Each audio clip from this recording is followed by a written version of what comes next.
Hola a todos, ¿cómo están? Espero que estén todos muy bien. Los recibimos acá en nuestro espacio en Broker Comex, junto al abogado experto, don Vicente Ríos, que nos va a acompañar el día de hoy en nuestro webinar Responsabilidad Civil en el contexto del comercio exterior. Así que, Vicente, te doy la bienvenida a este espacio. Muchas gracias por aceptar nuestra invitación.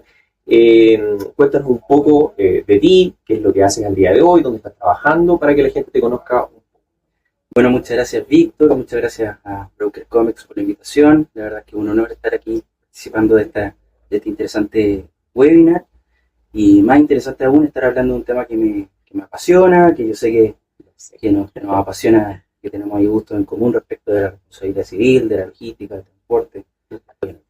Cuando nosotros empezamos a organizar esto, justamente dijimos como quién es la persona más experta y más idónea que podríamos encontrar en torno a responsabilidad civil, y el primer nombre que vino a mi mente fuiste tú, por todo lo que nos conocemos, por todo. Los invito también a seguir a Vicente en sus redes sociales, en LinkedIn, porque me encanta lo que hace en ese espacio. Es un excelente comunicador respecto a los temas que te interesan, a los temas que tienen que ver, que abordan responsabilidad civil, y también a otros temas dedicados netamente a lo que es el trabajo con abogados, el trabajo con investigaciones judiciales y todo el tema. Sí, bueno, ocupo mis redes sociales justamente para difundir contenido que creo que a muchos nos importa, no solo los del mundo del derecho propiamente tal, sino también a quienes forman parte de equipos de gestión de reclamos dentro de las compañías, que muchas veces no son abogados, pero que tienen otras especialidades que sí convergen de manera importante en el análisis de la responsabilidad. En particular en el mundo en el que yo estoy más involucrado, vinculado al transporte de fruta y de productos perecibles, me toca interlocutar con agrónomos, con ingenieros en comercio internacional, con profesionales del mundo de la logística, y como mi red en LinkedIn en particular está conformada por aquellos profesionales, trato entonces de transmitir de manera suavizada conceptos legales que de repente son un poco lejanos al día a día, pero tratados de una manera mucho más casuística, enfocada en aspectos prácticos, y creo que eso ha generado un buen impacto. Me ha permitido en lo particular conocer a gente muy relevante de la industria, y bueno, y vamos a seguir, yo creo, en esa línea. Esa es la línea a seguir. Justamente estábamos conversando previamente a este espacio, que ya alcanzaste los 7.500 seguidores correcto, en LinkedIn, correcto, entonces sí. También felicitarte por eso, invitar a la gente a seguirte, a que puedan ver tu contenido, a que puedan seguirte en las redes. Y justamente, bueno, vamos a desarrollar una serie de conceptos en los cuales vamos a estar hablando de los temas de fruta, los temas de comercio exterior, los temas de responsabilidad civil, en concepto de operaciones multimodales, transporte y logística. Así que, bueno, partamos con el tema. Tenemos una serie de digamos, pauteada, una serie de preguntas en las cuales vamos a ir desarrollando los temas. En este espacio nosotros también, consensuando un poquito lo que mencionaba, y nosotros como Broker Comex, como equipo de marketing y todo, intentamos acercar estos conceptos a la gente de una forma muy cercana, de una forma muy humana, y como mencionabas tú, de una forma muy aterrizada, porque de repente, claro, en torno a lo profesional, y cuando tenemos casos, obviamente, desarrollados muy profesionalmente, podemos irnos por las ramas respecto a los temas, respecto a conceptos. Así que en este espacio lo que vamos a intentar es aterrizar todo esto, dejarlo muy de manera cercana, natural, y que la gente pueda encontrar mucho valor en lo que vamos a entregarle, y sobre todo que aprovechen el tiempo que Vicente nos está dando, obviamente, para conversar. Lo primero que tenemos para preguntar, que es lo más obvio que nos preguntan en todos lados, es ¿qué es la responsabilidad civil? ¿De qué hablamos cuando se trata de responsabilidad civil? ¿Y qué nos puedes decir ahora? Sí, es una pregunta natural, obvia. La responsabilidad civil muchas veces se asocia a un seguro. Entonces, el que no es abogado, el que no está dentro de la industria legal de manera indirecta, tiende a pensar que la responsabilidad es solo eso, un contrato con cobertura respecto de algo que no es físico, en contraposición a la cobertura de daño físico o de property. Pero la responsabilidad civil es mucho más que un solo contrato, y es mucho más que la cobertura que puede otorgar un asegurador. En rigor, la responsabilidad civil es una obligación legal que surge cuando un tercero genera un perjuicio a otro. Perfecto. Ese perjuicio puede derivar de un hecho ilícito, en donde hablamos entonces de responsabilidad civil extracontractual, o de un incumplimiento contractual propiamente tal, ¿no? Cuando hablamos entonces de responsabilidad civil contractual. Perfecto. Son como las dos grandes divisiones que existen en el mundo de la responsabilidad civil. Entonces tenemos lo extracontractual y lo contractual. Sí. Entendiendo obviamente un poquito más el concepto del seguro propiamente tal, entiendo que las pólizas de seguro solo cubren riesgos que tienen que ver con lo extracontractual, ¿no? Esa es la gran regla general. Pero acordémonos que existen pólizas especiales de seguro que cubren justamente responsabilidades contractuales, como por ejemplo las pólizas de fiel cumplimiento de contrato o las pólizas de garantía, que están asociadas a construcciones, por ejemplo, de grandes obras de ingeniería. Esas cubren todo lo contrario a la responsabilidad extracontractual. Solamente el cumplimiento de obligaciones que estén preestablecidas en un documento que incluso forma parte como anexo de la póliza de la que se trata. Perfecto. Y cuando hablamos de lo extracontractual, obviamente entendemos que, por ejemplo, en los profesionales de la logística, cuando ofrecemos servicio, hay un contrato por medio, ya sea una póliza de seguro, ya sea un contrato de transporte, etc. Entonces, cuando hablamos de extracontractual, ¿es todo lo que sale por fuera de ese contrato? Claro, por ejemplo, cuando estamos hablando del transporte, es lo que excede del pago del flete, por ejemplo. ¿Qué estaría involucrado ahí? El daño a la carga. Si es que estamos hablando de una póliza de transporte y no de una carga. En la póliza de carga, cuando estamos hablando de algo extracontractual, estamos hablando de algo que excede el valor de la carga, como por ejemplo pérdidas de mercado u otros costos asociados en destino a la disposición final de la carga que se tuvo que destruir. Correcto. Bueno, en el caso del transporte, cuando un transportista choca con un tercero, se genera un vínculo de responsabilidad respecto de los daños que produjo en ese tercero. Jurídicamente lo que ocurre es que el tercero adquiere en su patrimonio un derecho, que es el derecho a reclamar por los daños que percibió. Y en el sujeto pasivo de dicha obligación, o sea, en el responsable del daño que causó, surge una obligación, que es la obligación de reparar, y pasa a formar la parte de deudor de la obligación de indemnizar pérdidas. Perfecto. Esa obligación nace a la vida del derecho tan pronto existe un perjuicio, tan pronto el transportista chocó y causó daño a un tercero, en su vida o en su patrimonio. Luego, para hacerla exigible, tiene que recurrir a la justicia a través del ejercicio de una acción indemnizatoria justamente por responsabilidad extracontractual. Perfecto. Cuando hablamos de obligación de reparar, ¿qué desencadena esa obligación o cómo la persona finalmente puede hacer que esa obligación se cumpla? ¿La justicia es la única manera de llegar a ese punto? No, o sea, en rigor, la vía formal de buscar la reparación pretendida es a través de una acción judicial. Pero pueden existir instancias prejudiciales o extrajudiciales a través de las cuales también se logre indemnizar o reparar los perjuicios causados, lo que también se puede dejar constancia de ello a través del respectivo acuerdo indemnizatorio, conforme a las formalidades que las partes negocian. O sea, no es la vía judicial la única opción para reparar perjuicios, pero es la idónea, o es la que la ley franquea en favor del tercero perjudicado para que pueda formalmente exigir la indemnización de los daños que tiene. Perfecto, me queda clarísimo. Espero que la gente también haya tenido así como ese espacio de poder entender estos conceptos. Vamos a entrar entonces a nuestros temas propiamente tal, con lo que tiene que ver con logística y comercio exterior. ¿Cuál es la importancia, por ejemplo, para una empresa importadora o una empresa exportadora de entender los conceptos de responsabilidad civil y de incluso tener una póliza de responsabilidad civil que le cubra frente a ciertos riesgos? Mira, es vital, pero a ver, vamos a circunscribirlo en este análisis probablemente a operaciones de importación y exportación. Pero hay conceptos generales que yo creo que convocan la necesidad de que todos los que realizan actividades comerciales tengan presente algunos conceptos que son básicamente que cualquier cosa que hagamos en el contexto del ejercicio de una actividad comercial puede generar daños a terceros. Perfecto, eso es lo más general. Y que esos daños van a ser directamente relacionados con lo que hagamos en nuestro ejercicio profesional o comercial o indirectamente relacionados. Entonces, cuando hablamos de operaciones de importación o exportación, no solamente tenemos que pensar en la responsabilidad que derive de exportar o importar un bien o un servicio, sino que tenemos que pensar que durante la operación de dicha importación o exportación se pueden generar daños colaterales respecto de los cuales también vamos a ser responsables. El ejemplo de la contaminación es un ejemplo muy claro para efectos de ser categórico en este ejemplo, porque ocurre que si tú estás importando dispositivos que contienen baterías de litio, esas baterías podrían o explotar dentro del contenedor o podrían, una vez depositadas en dependencias del consignatario, llegar falladas o dañar otros productos del consignatario, como por ejemplo elementos orgánicos que por algún error estén almacenados en el mismo sitio. Perfecto. Cuando hacemos ese análisis, por ejemplo, entendemos que en el contrato de transporte o al momento de importar, por ejemplo, el consignatario está adquiriendo bienes que obviamente tienen un tránsito internacional.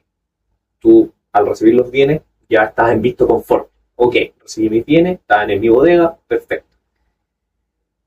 Los daños colaterales que puedan ocurrir o lo externo que pueda ocurrir relacionado a mi operación logística, relacionado a mi operación de importación, solo caen como responsabilidad para mí, para la persona que me vendió la máquina, o podría involucrar, por ejemplo, a la naviera, al transportista efectivo, al freight forwarder. Sí, correcto.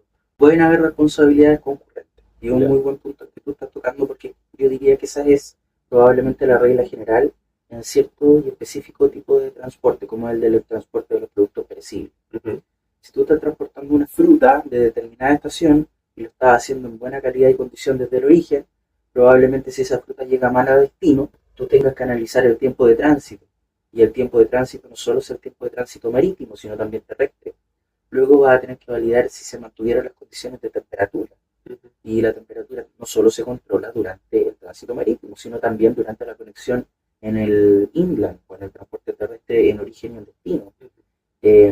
Y además, si es que el mismo exportador eligió contratar servicios adicionales, como por ejemplo controles de atmósfera, sensores que proveen ciertos gases durante el tránsito, o productos de packaging especiales, el mismo exportador va a tener que hacer el ejercicio de conversar con sus proveedores a fin de determinar si que esos productos adicionales pudieron o no haber dañado la calidad o condición del producto. Por lo tanto, se detona en forma inmediata, a partir de la visualización de un perjuicio, la necesidad de realizar investigaciones retroactivas respecto de todo eso involucrado en la cadena. Vamos a ir analizando obviamente a posterior todo lo que tiene que ver con distintos casos, distintos ejemplos y cuáles son las situaciones que ocurren particularmente en nuestra industria y en el transporte y sobre todo en las operaciones multimodales, porque como bien señalamos, hay distintas fases, hay distintas etapas, nos encontramos con distintas situaciones, sobre todo de exposición a riesgo. Siguiendo un poquito lo que es nuestra pauta, queríamos hablar de, en tu experiencia, que yo sé que tienes muchísima, ¿qué siniestro o cuáles son los siniestros más típicos que encuentras en operaciones multimodales, ya sea en transporte marítimo, en transporte terrestre, en transporte aéreo, de repente distintos tipos de mercadería? Bueno. Sí, mira, en transporte marítimo, en donde el transporte es marítimo, pero convergen operaciones multimodales por el transporte, ya sea en Europa, por ejemplo, muchas frutas arriba a destino, que son obviamente marítimos, pero que luego tienen conexiones vía tierra o vía tren. Esa operación multimodal también muchas veces es coordinada por la naviera, y como parte de un BL emitido por un transportador marítimo. Cuando se habla de productos perecibles, el siniestro estándar es problemas de calidad o condición, que se definen como tales en el fondo. Sin el destino no se observan muchas más particularidades respecto del daño, salvo que sean daños severos, como pudriciones severas, problemas de frío, que ya generan daño fisiológico a nivel orgánico en la fruta, que te permiten identificarlos de manera inmediata. Salvo aquellos casos, normalmente la fruta cuando no llega perfecta, se reclama por vicios de apariencia. Eso es lo más común en el transporte de fruta, y eso termina detonando, por la cadena de repeticiones que te hablaba yo del pretexto, termina detonando investigaciones en todas las compañías que fueron prestadoras de servicios del transportador marítimo, tanto los transportistas terrestres como los depósitos intermedios, como los proveedores de servicios externos al transporte, como los que gasifican en el caso de productos que requieren gases, como los que proveen atmósferas controladas, atmósferas modificadas, sensores, dispositivos de geoposicionamiento, etcétera. Eso diría yo que es lo estándar en el mundo del transporte de los productos perecibles y probablemente de los productos frescos. De los productos congelados o en general en el mundo de los productos que tienen vida perecible, en amplio, el reclamo estándar es el reclamo vinculado al tiempo de tránsito de la mercadería. Yo creo que es trending topic de los temas que se conversan. Y es porque la gente que está mirando el transporte desde la perspectiva de la prevención de riesgo tiene que tomar una posición de resguardo en orden a reclamar naturalmente cuando la fruta no ha llegado, cuando digo la carga, no ha llegado en el plazo establecido como ETA al principio del transporte. Y eso es obligatorio y es natural. De hecho, está establecido así también en el Código de Comercio. Y existen plazos también para presentar el protesto cuando los daños son visibles o no son visibles. Pero siempre que haya delay, el reclamo va a tender a ser automático. Y eso yo diría que se repite en el transporte de todo, salvo de aquellos productos que no tienen problemas por ser perecibles o ciertos productos físicos que no tienen que no son susceptibles de tener daño, ya sea por la humedad o por el excesivo tiempo de almacenamiento adentro de un contenedor seco, etc. ¿Y qué podría, por ejemplo, yéndonos al mismo caso de esto que estamos viendo, súper actual, que está pasando, qué es lo que podríamos esperar que va a pasar, por ejemplo, con este eventual siniestro? Porque claro, la nave ya tuvo un aviso de que se va a demorar y el tránsito se va a prolongar, entonces empezaron a activarse de alguna forma estos preavisos en torno a posibles siniestros. ¿Qué es lo que podríamos ver que va a suceder, por ejemplo, en un caso así? Con la carga perecible que a bordo, particularmente las cerezas chilenas, vamos a tener dos escenarios. Cerezas que van a llegar en estado de descomposición muy avanzado, donde el recibidor no las va a comercializar, justamente porque no va a cumplir con un estándar de calidad que sea el adecuado para el negocio. Esa carga muy probablemente se va a terminar destruyendo. O carga quizás no tan dañada que se va a comercializar a valores muy marginales, en donde el perjuicio va a ser completamente económico, entendido como una forma de perjuicio patrimonial, como una forma de lucro cesante, porque la utilidad que en el fondo el exportador esperaba y que dejó de ganar por el daño que se produjo durante la carga. Respecto del daño total, donde la fruta se destruye y la pérdida del 100% del valor comercial de la carga, los valores normalmente se determinan conforme el precio de la carga en el mercado de arribo, más bien, conforme el precio de una carga óptima en el mercado de arribo a la fecha en que arribó la carga de la que se trate. Ese es el Sound Market Value. Y ese precio normalmente se toma como el precio que se debe reclamar a los seguros de carga o a los terceros a través de reclamaciones contractuales. Siempre y cuando la carga se haya comercializado en términos de libre consignación. Existen otros términos de venta o existen contratos que fijaron precios, probablemente se pueden realizar otros márgenes de negociación. Pero estamos hablando de eso. Respecto de las reclamaciones por la pérdida de valor económico de la fruta, son depreciaciones que pueden ser más o menos, pero que siempre se calculan en base al valor de venta de la fruta en destino, por lo que va a ser muy importante acelerar el acceso a la liquidación de esa fruta para poder iniciar cuanto antes, en el fondo, los procesos de reclamación formal. No, buenísimo, porque justamente estamos hablando de un caso actual, de un caso real y de una situación que, como tú mencionas, va a desembocar en ciertas, digamos, gestiones que finalmente van a determinar que las responsabilidades de la causa, las indemnizaciones, eventuales indemnizaciones, y sobre todo si hay un marco de póliza de seguro contractual a la cual atenerse, que esos exportadores de alguna forma. Porque te lo comento, hace no tanto estuve conversando con un gerente de una exportadora de fruta bien grande acá en Chile, y nos comentaba que han tenido, desde la pandemia, que obviamente la pandemia marca un punto de inflexión dentro de la operación logística, han tenido mucho recelo contra las compañías de seguro y contra las pólizas de seguro, porque lamentablemente, como tú mencionabas, se han acotado mucho las coberturas que se entregan en torno a los espacios de temporada.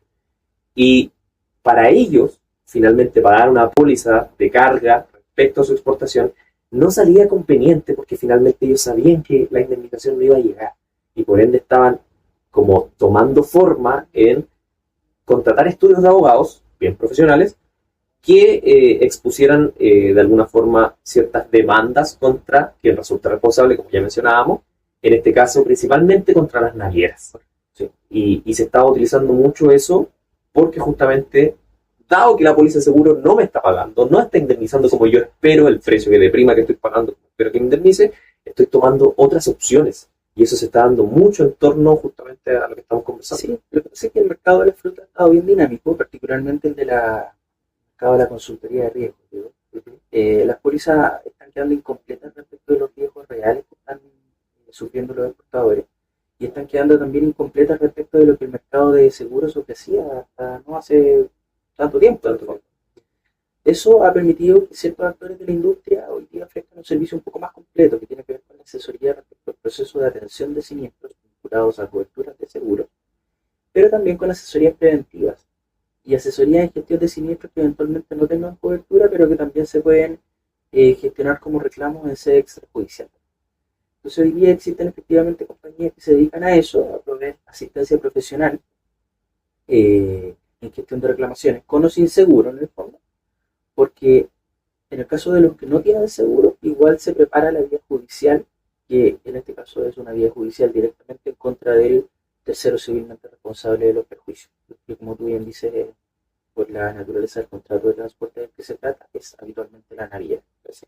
En el caso de las reclamaciones que se rechazan de cobertura sin motivo fundado, ahí la acción judicial que compete es la de cumplimiento forzado del contrato seguro en contra de la compañía que emitió el certificado de cobertura. También entonces se requiere una asesoría jurídica para ese tramo, porque el proceso de liquidación de siniestro, claro, lo administrativo se agota en la respuesta de la impugnación que corresponda, pero lo jurídico se inicia con la interposición de la demanda de cumplimiento forzado que recomiendo. Por eso, hoy día existen equipos de abogados, yo formo parte de uno de ellos en el fondo, en donde lo que hacemos es asesoría en todo el ítem de la gestión de riesgo vinculado a la exportación de productos perecibles y en donde tenemos actuaciones en dos estados distintos de cosas, tanto con seguro como sin seguro, y ahí entonces la decisión de ocupar o no el seguro ya corresponde a una decisión estratégica del exportador, determinando previamente si es que van a existir o no méritos para reclamar la cobertura que se pretende. Es de alguna forma tomar una opción estratégica preventiva ante y no depender de la opinión de la compañía, que muchas veces puede estar basada muy bien en los términos que están contratados, pero que para el cliente, para el asegurado, se transforma en una pérdida económica que no tiene cómo salvar.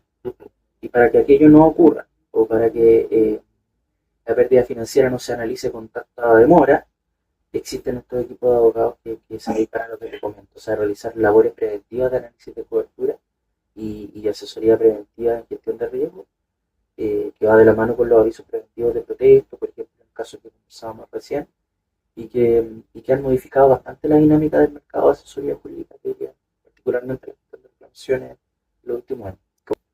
Oye, mencionaste un tema que para mí es sumamente interesante, que es el concepto de avería gruesa. Está incluido en las pólizas de transporte. Nosotros cuando prestamos asesoría a nuestros clientes, obviamente hablamos mucho en torno a eso, porque freight forwarder, embarcadores, agentes de aduana, son personas muy especializadas en lo que desarrollan, pero no tanto en la exposición de riesgo como tal. Y por ejemplo, el concepto de avería gruesa de repente les queda como, wow, ¿qué es esto? Sí. ¿Qué nos podrías decir así en términos muy cercanos y como estábamos aterrizados todo el tema de lo que es una avería gruesa, sobre todo con el caso que mencionábamos, que podría traducirse en una avería gruesa? Una avería gruesa no es un hecho específico, sino que más bien es una declaración respecto de una situación que está afectando la nave en términos de peligrosidad y que derivado de aquello, la nave no va a poder operar con normalidad, generando riesgos tanto para la carga como para la tripulación.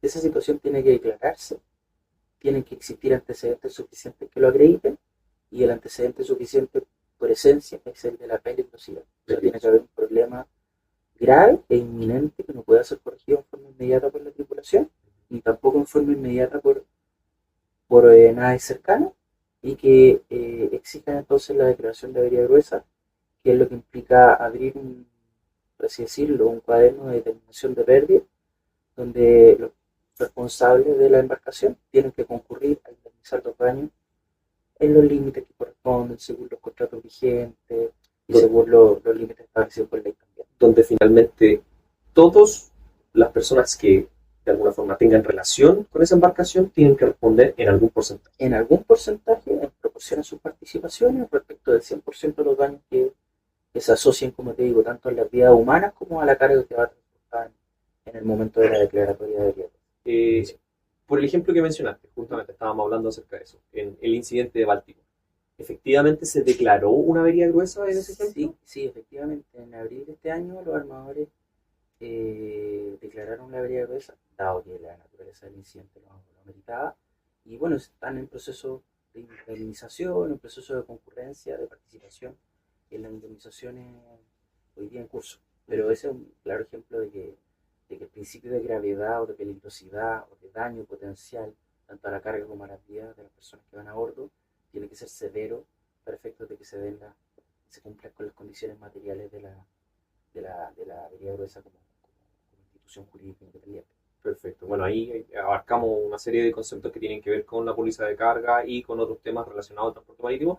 Volvamos un poquito a lo que el eje principal, que es el tema de la responsabilidad civil. Entonces te quería preguntar cuáles son, de alguna forma, en el contrato de responsabilidad civil, en la póliza de seguro de responsabilidad civil, los principales aspectos a destacar y para que la gente que nos está escuchando de alguna forma entienda que intentamos dar cobertura en un caso de póliza de responsabilidad civil. Sí, una póliza de responsabilidad civil entonces va a ser un esqueleto de una póliza que se puede ir complementando con cobertura adicional. La responsabilidad civil como obligación legal, según describimos al principio, va a estar cubierta por regla general en su sede extracontractual. La sede contractual va a estar cubierta en aquellas pólizas que tienen esa naturaleza o en aquellas pólizas que lo declaren expresamente. Perfecto. Salvo aquello, la responsabilidad contractual forma parte de las exclusiones típicas, así como las multas y sanciones administrativas, que también son un tipo de exclusión estándar. Luego la responsabilidad civil se va a complementar con cláusulas adicionales conforme la actividad comercial real en el fondo del asegurado. Si el asegurado tiene trabajadores, la responsabilidad civil ya no solo va a ser respecto de terceros, sino que va a tener también responsabilidad civil respecto de los daños que se produzcan en sus trabajadores durante la operación o el ejercicio de su giro. O sea, las lesiones, y todas las enfermedades profesionales, incluso la muerte que se produzca de sus trabajadores producto de la operación diaria del negocio, también podría ser una hipótesis que vincule responsablemente al empleador como causante de los daños o como supervisor de las medidas de prevención que no cumplió el estándar adecuado conforme establece el código del trabajo. Perfecto. ¿Cómo se protege la RC laboral, por así decirlo, dentro de la póliza de responsabilidad civil? A través de un CAT, de un condicionado adicional, que es el de la responsabilidad civil patronal. Luego hay otros condicionados estándar que también se pueden ir incorporando, como la RC que cubre daño ambiental, como la RC cruzada, que también es un CAT, etc. Eso te iba a preguntar, no sé, pues si tuviera que enumerar el top 3 de los CAT que comúnmente ves en las pólizas de responsabilidad. ¿Cuáles serían los que te venían a la mente? Ya hablamos del patronal. Patronal, la responsabilidad civil cruzada, que también es estándar. Y bueno, y hoy día está top 3 porque existen las pólizas, pero además porque está muy relevante en la discusión de suscripción dentro del mercado, que son las pólizas que cubren daños políticos, desorden público y todos estos sinónimos que antes las pólizas contenían, que no venían tarificadas porque se cotizaban como un adicional gratis dentro del esquema de cobertura, pero que hoy día representan un amplio porcentaje de la prima que se cotiza, especialmente en las pólizas de responsabilidad civil de espacios públicos como malls, recintos comerciales, bodegas, etc. Muy interesante porque llevado a eso mismo, por ejemplo, conversando también con un colega específico, muy profesional en el tema de property, claro, pre-estallido social, las pólizas de property, el adicional de huelga, conmoción social, etcétera, todos los sinónimos que podríamos plantear, se regalaba. Era prácticamente, estaba un regalo dentro de las pólizas de property.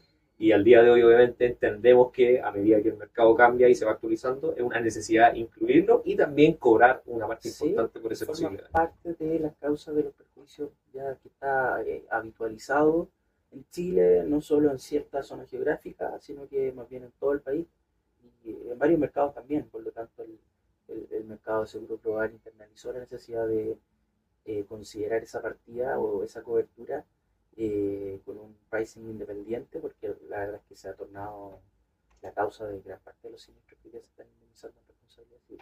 Sí. Buenísimo. Vamos a hablar también, y es un tema súper interesante porque me lo consultas, cuando hablamos obviamente de riesgos, también hablamos de gestión de riesgos y cómo minimizar esos riesgos. En concepto de responsabilidad civil, ¿de qué podemos hablar en general para apuntar a minimizar riesgos extracontractual, como ya bien mencioné? Yo creo que el primer paso previo a minimizar los riesgos es concientizar la existencia de los mismos. Buenísimo. Entonces, lo más relevante es entender que los riesgos no solo son aquellos vinculados a mi operación, sino que hay otros riesgos que convergen y que circundan en el fondo mi actuar comercial dentro del giro de mi negocio. Me refiero a los riesgos propios de los tránsitos, de los accidentes de trayecto, los riesgos de contaminación, los riesgos de incumplimientos reglamentarios, los riesgos de responsabilidad penal de la persona jurídica, etc. Entonces, lo que corresponde es hacer un mapa de gestión de riesgo en donde yo concientizo cuáles son mis áreas en donde puedo tener brechas de cumplimiento y que puedan derivar en hipótesis de responsabilidad. Esas áreas pueden ser internas o pueden ser áreas de convergencia mixta, en donde yo está vinculada mi operación con la operación de un tercero.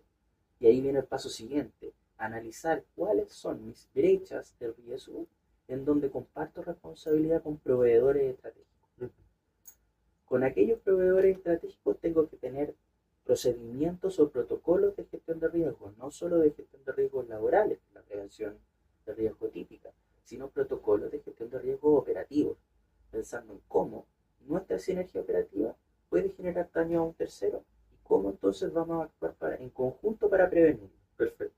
En esa hipótesis de trabajo mancomunado, tanto interno como externo, el seguro es una herramienta más de protección de perjuicios. Existen otras, la gestión legal preventiva, contratos que establecen claramente obligaciones y deberes para todas las partes que están involucradas en la gestión de una operación. Y tener terceros, me refiero a clientes o terceros que usen nuestro bien o servicio, que conozcan las características de lo que estamos comercializando. Y esto opera especialmente respecto de productos que tengan condiciones distintas de las comunes o distintas de las habituales, que requieran condiciones de almacenamiento especiales, condiciones de transporte particulares, condiciones de uso específicas. Incluso de, me imagino, de nombramiento aduanero, por ejemplo, se me viene a la mente, ¿sí?, disposiciones como, o tipos de mercadería como lo son los químicos, en términos de mercadería IMO, y manipulación y almacenamiento. Justamente, bueno, como ya bien conversamos harto, el tema de la fruta, los perecederos que tienen, digamos, sus características propias y necesitan de alguna forma de un ambiente controlado para llegar de buena forma. Sí, sí, en un ejemplo muy, muy tangible, yo tengo un cliente con quien trabajamos hace larga data, que dentro de su operación utilizaba un producto químico que se denomina permanganato de potasio, esa es su denominación química natural, que tiene un nombre comercial, por supuesto, pero que se almacenaba en un espacio común y corriente dentro de una bodega común y corriente. Ocurre que, analizando el producto, descubrimos que formaba parte de una sustancia química precursora de droga, que formaba parte del catálogo lista 2 de la ley 20.000, que es la ley de drogas, justamente, y que por lo tanto era una sustancia química controlada, supervisada por el Ministerio del Interior a través de su Departamento de Sustancias Químicas Controladas. ¿Qué significaba esto en la práctica? Que tanto las importaciones, las compras, como los consumos de ese producto, además de su almacenamiento por bodega, tenían que estar cruzadas con una plataforma que se llama Siregar, que es una plataforma que controla, por el otro lado, el Ministerio del Interior. Eso no lo conocíamos. Obviamente, durante el proceso hubo capacitaciones que realizó el Ministerio del Interior, etc. Hubo sanciones también por aquello que no hicimos debiendo hacerlo, pero a partir de ese momento se tuvieron que tomar precauciones a nivel de pólizas de robo e incendio vinculadas al almacenamiento de ese producto, además de declaraciones especiales en la póliza de responsabilidad civil patronal respecto de los trabajadores que manipulaban ese producto, claro, que estaban expuestos a un riesgo distinto del común, que el asegurador podía considerar agravado si es que ocurría un siniestro. Entonces, ¿qué es lo que uno tiene que hacer desde el punto de vista preventivo? Terminando o cerrando ese punto, conocer sus riesgos y luego tomar las medidas adecuadas en su gestión para concluir qué tengo que hacer para hacerme cargo de ese riesgo. Perfecto. Y en principio, tuvimos que hacer la medida correctiva que le comentaba, pero declarar esa modificación de riesgo o esa circunstancia al asegurador. Y eso creo que es esencial.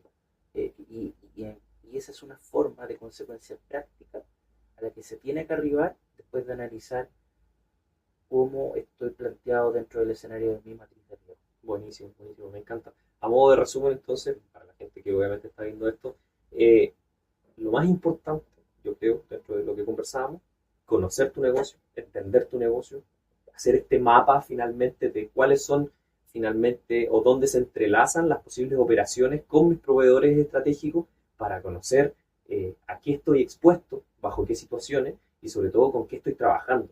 En la línea, obviamente, como tú mencionabas, de los productos, principalmente, qué tipo de producto de alguna forma me puede generar un perjuicio en la cual yo no tengo mapeado por ningún lado y puede ser significante como el ejemplo que estabas mencionando. ¿Sí? Sí, especialmente si es que nosotros trabajamos en cadenas de subcontratación, que es lo más habitual dentro de las operaciones de comercio internacional. Me importa, por ejemplo, saber si que mis trabajadores, cuando trabajen en dependencia de un tercero, van a estar cumpliendo el estándar de ese tercero o si es que ese tercero tiene o no un estándar. Exacto. Entonces hay temas estratégicos que tienen que observarse con mirada legal, pero con mirada puesta no solo en lo preventivo desde el punto de vista judicial, sino también en lo preventivo desde el punto de vista de la continuidad operativa. De la continuidad operativa. Un tema que hablamos recurrentemente que es súper interesante. Siguiendo entonces, vamos a ir acortando un poquito el tema porque nos están diciendo que lo estamos alargando mucho. El litigio más complejo que has enfrentado. Es una situación obviamente de experiencia personal y de lo cual yo creo que conversamos mucho porque yo conozco muy de cerca tu carrera y entiendo obviamente de repente los clientes con los que trabajabas, justamente el ejemplo que mencionabas. En toda tu experiencia y años trabajando en esto, ¿cuál es justamente uno de los litigios más complejos que has enfrentado o situaciones que justamente aparecieron y te encontraste? Mira,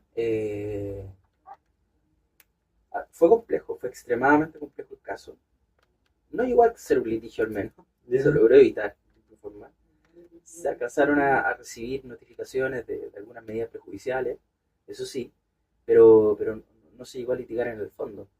Y fue un caso complejo, pero del que aprendí mucho, porque entendí del fondo de los intereses de todas las partes que, que confluyen en una operación de comercio internacional.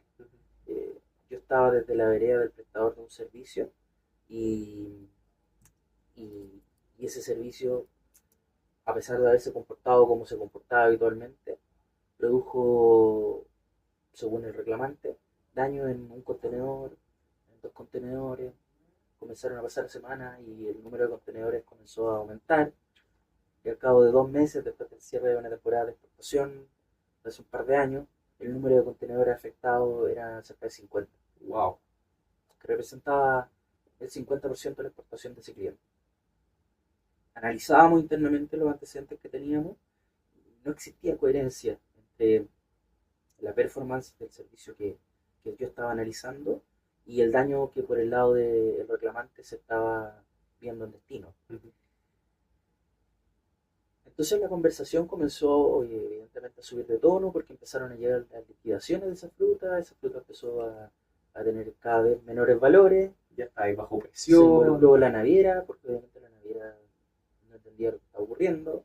Se involucraron otros proveedores de servicios, particularmente transportistas, respecto a algunas hipótesis específicas que ocurrieron. Por el volumen de contenedores también involucramos a los depósitos y comenzaron a aparecer estudios jurídicos externos que obviamente ayudaron a optimizar un poco la situación.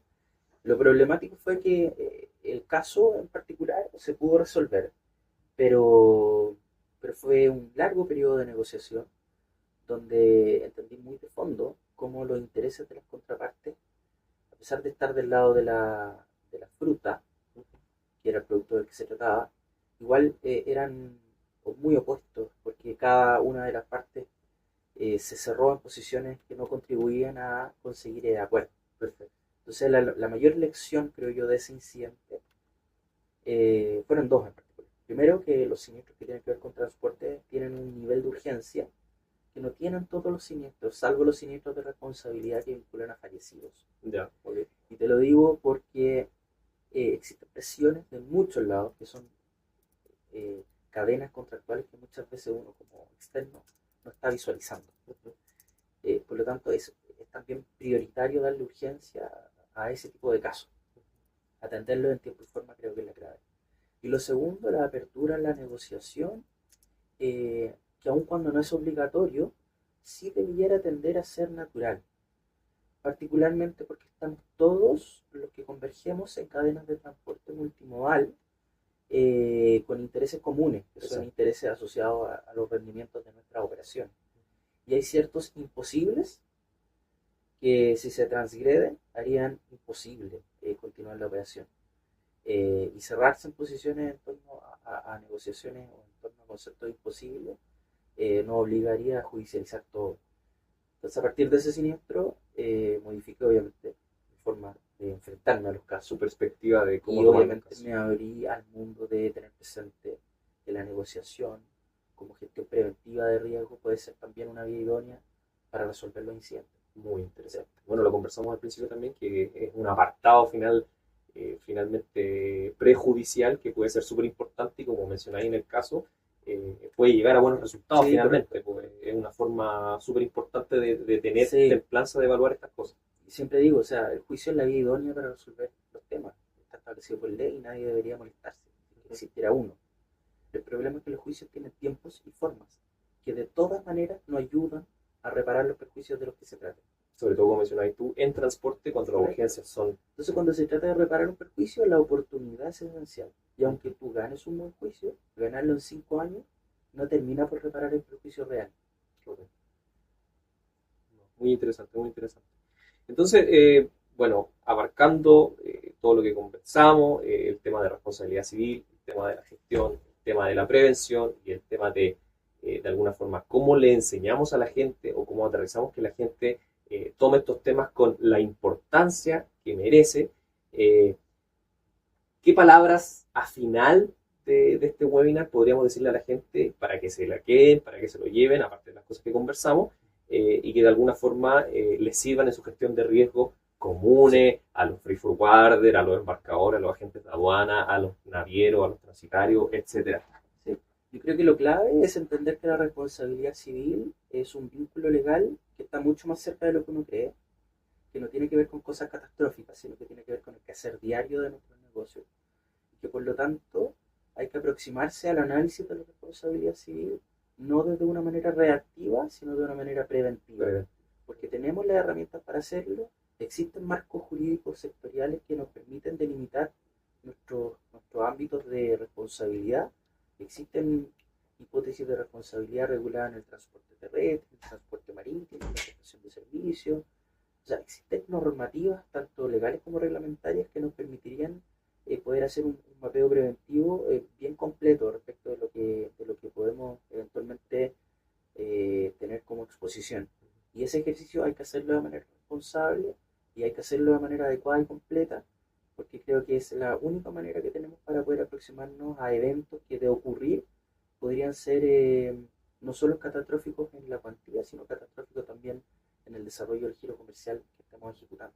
Perfecto, Vicente. Oye, nuevamente agradecerte por habernos visitado en este espacio que compartimos con todas las personas que nos siguen y nuevamente, si quieres decirle algo a las personas, te dejamos el espacio para que obviamente... Sí, muchas gracias por la invitación. Los invito a seguirme en mi LinkedIn. Estoy ahí habitualmente compartiendo contenido, así que te agradezco la invitación y seguimos hablando de estos temas que tanto nos apasionan. Por supuesto, son temas muy interesantes para todos. Espero que haya valido la pena para la gente que nos escuchó. Y nuevamente, muchas gracias por seguirnos, muchas gracias por escucharnos.